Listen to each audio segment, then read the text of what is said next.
अस्सलाम वालेकुम दोस्तों, आपके अपने चैनल प्योर देसी टिप्स में हम आपको खुश आमदीद कहते हैं। मेरी तमाम दोस्तों से गुजारिश है कि चैनल को सब्सक्राइब कर लें और बेल आइकन को दबाना हरगिज़ ना भूलें ताकि आने वाली हर वीडियो का नोटिफिकेशन आप लोगों को बआसानी मिल सके।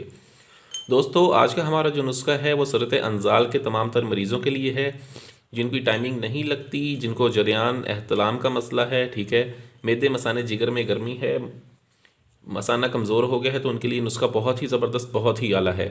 आपको पता है कि गर्मियों का मौसम शुरू हो चुका है, इसीलिए मैं आपकी खिदमत में ये ज़बरदस्त नुस्खा लेकर हाजिर हुआ हूँ। ये मादे को गाढ़ा करता है, मादे की पैदावार में बहुत ज़बरदस्त इजाफा करता है। इस नुस्खे को एंड तक ज़रूर देखें ताकि कोई भी स्टेप मिस ना हो। चले चलो शुरू करते हैं। इस नुस्खे में हमें सबसे पहले जो चीज़ चाहिए होगी वो है सतावर। सतावर का हमने इसमें इस्तेमाल करना है 2.5 तोला। सालिब मिस्री है हमारे पास, सालिब मिस्री का हमने इसमें इस्तेमाल करना है 2 तोला। गूंद कीकर का हम इसमें इस्तेमाल करेंगे 3 तोला। सफ़ेद मूसली का हमने इसमें इस्तेमाल करना है 3 तोला। सालिब पंजा है हमारे पास, इसका हम इसमें इस्तेमाल करेंगे 2 तोला। फुल मखाना है हमारे पास, फुल मखाने का हम इसमें इस्तेमाल करेंगे 3 तोला। ताल मखाने का हम इसमें इस्तेमाल करेंगे 2 तोला। और इसके अलावा छिलका इसबगोल हमें चाहिए होगा 10 तोला और कोज़ा मिस्री 50 ग्राम। हमने करना ये है कि इन तमाम चीज़ों को अलग अलग बिल्कुल बारीक सफ़ूफ़ बनाना है। बारीक सफ़ूफ़ बनाकर आप इन्हें अलहदा रखते रहें। आपके पास आपको ज़्यादातर मेहनत जो होगी वो सालिब पंजा और सालिब मिस्री पर होगी।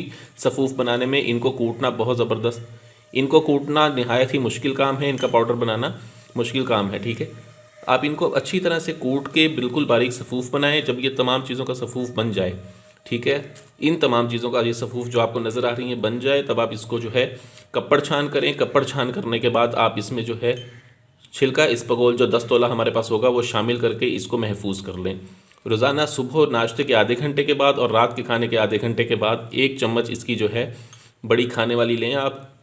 ये मादे को गाढ़ा करती है, टाइमिंग को बढ़ाती है, मर्दाना क़ुव्वत में इजाफा करती है। वीडियो अच्छी लगी हो तो इसको लाइक करें।